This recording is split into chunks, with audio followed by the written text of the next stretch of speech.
Assalamualaikum warahmatullahi wabarakatuh. We from for group 4.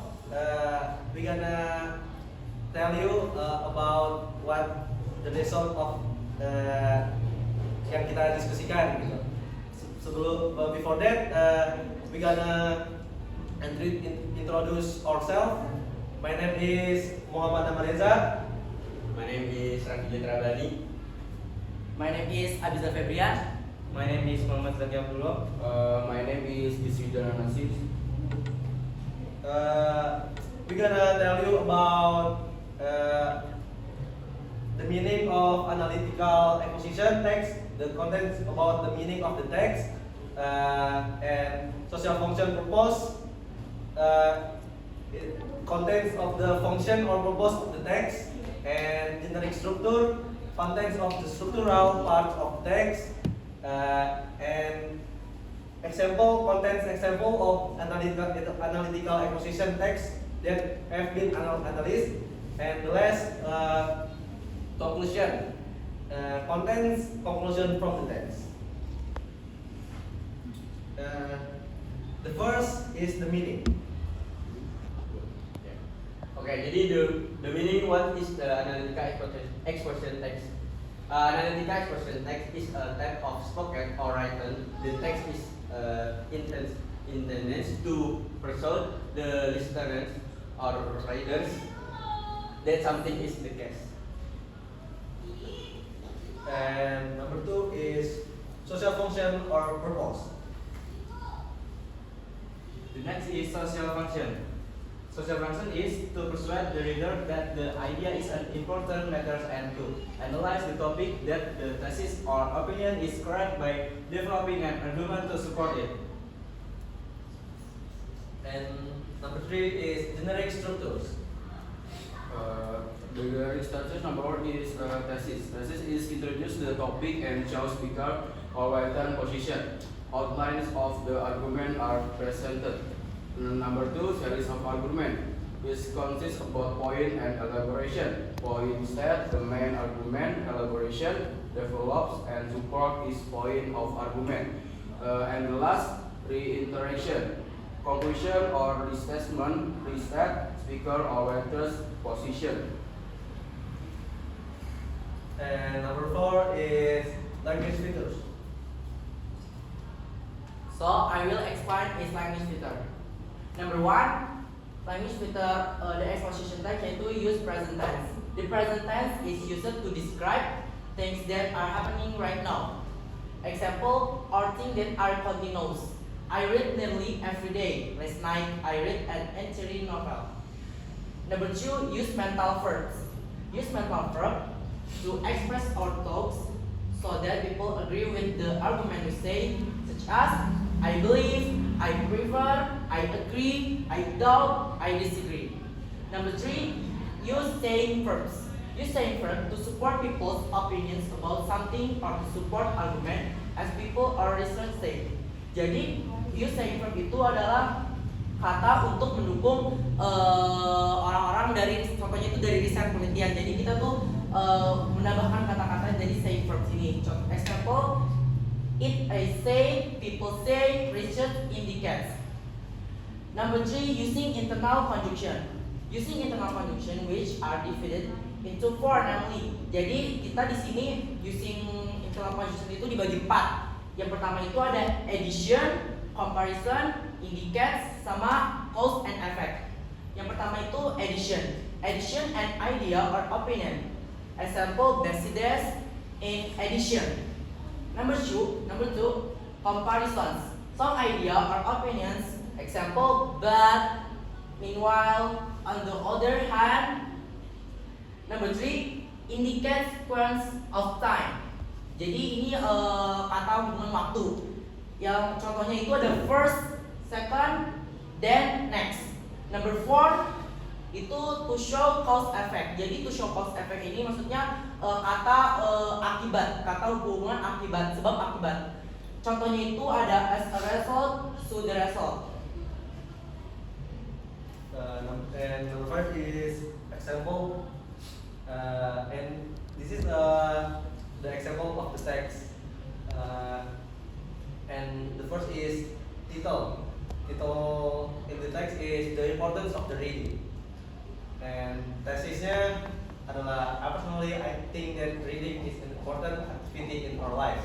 Why do I say so? I say so. Di sini ada language featuresnya, use the present tense, absolutely penting.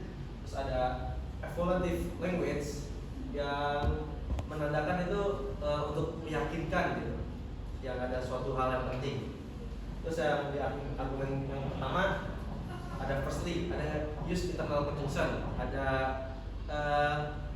kalimat penghubung lah di awal-awal paragraf, awal-awal paragraf. Terus use the present tense, ya itu. Terus di argumen kedua ada lagi use internal conjunction. Secondly, ada menggunakan use the present tense, use words of relational process.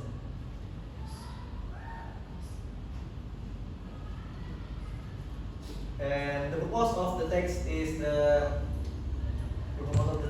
to inform or to tell the readers about the importance of reading for us. Terus argumen ketiga ada use internal conjunction, thirdly, terus use the present tense lagi, terus di argumen keempat, fourthly, use internal conjunction, terus use connecting words yang also ini termasuk kata hubung, terus use words that express the author's attitude, may.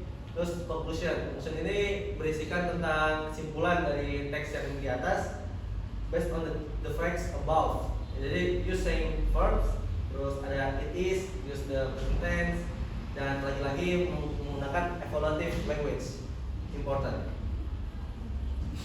Jadi dan lagi-lagi the purpose of the text is to inform or tell the readers about the importance of reading for us.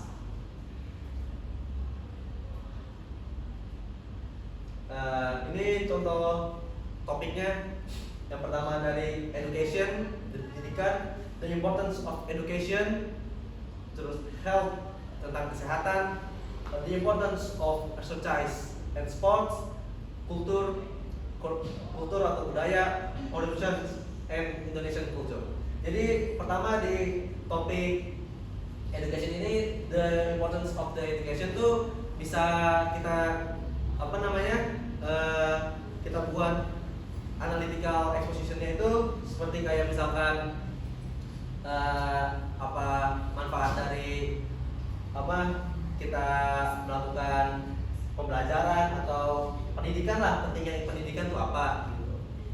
Dan itu dapat kita simpulkan lah dari argumen 1 atau 2 gitu. Terus kalau misalkan health ini the importance pentingnya dari latihan atau berolahraga. Jadi kita bisa buat analisis eksposisi dari hal tersebut dan kita bisa uraikan dari beberapa argumen dan kesimpulannya. Dan begitu juga dari kultur, corruption and Indonesian culture. Ya, jadi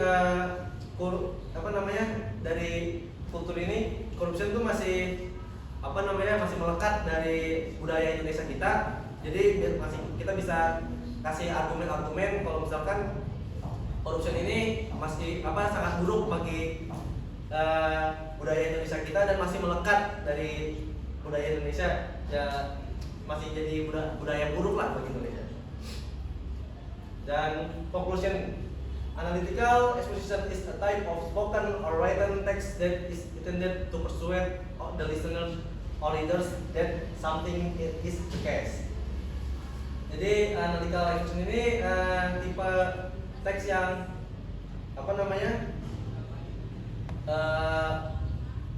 secara tertulis atau secara lisan untuk mengajak para pembaca atau pendengarnya untuk bergabung di suatu kasus lah.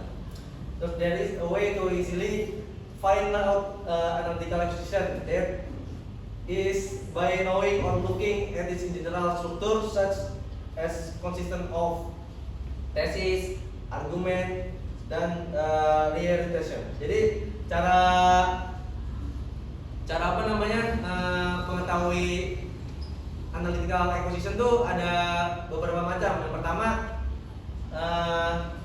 caranya itu kita bisa mengetahui dari generic strukturnya. Yang pertama dari general strukturnya itu pertama ada tesis, yaitu introduce the topic, outlines of the arguments are presented. Jadi tesis itu adalah gambaran besar atau garis besar dari topik yang ingin dibicarakan. Terus ada arguments, it consists about point and elaboration. Point states the main argument, elaboration develops and supports its point of argument. Jadi argumen ini adalah rangkaian argumen yang dimana poin-poin ini tuh mendukung pernyataan dari para untuk penulisnya itu. Misalkan ya pokoknya intinya argumen ini adalah rangkaian untuk mendukung mendukung topik yang ingin disampaikan. Terus reiteration itu conclusion, statement speaker or writer's position. Jadi reiteration ini adalah kesimpulan dari semua yang ditulis gitu.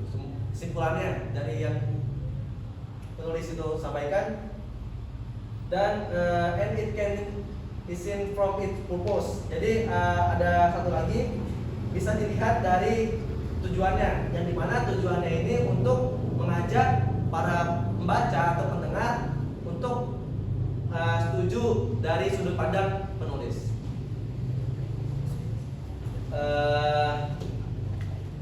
That's it for untuk presentasi dari kelompok kami. Kurang lebihnya Mohon maaf.